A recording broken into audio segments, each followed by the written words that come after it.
Mày ơi. Ôi mẹ nè. À. Ừ. Ôi mà ôn chung mía à. Hả? Ôi mà ôn mà qua chung ôn à.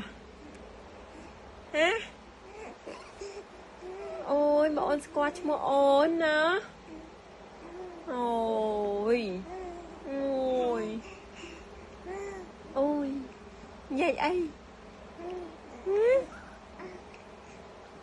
Ôn vậy ấy gắt. Hả? Ngay mà nào ôn ế. Đó. Hả? À con e nhá mà nó ngỏ ôn lên nhở. Hả? Ôi, ôn lên mến. Bà bà. Hả? Mì ơi. Ừ.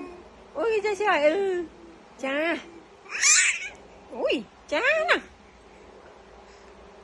Mì ơi. Trời cha nè con ná. Ui mì ơi. Cha.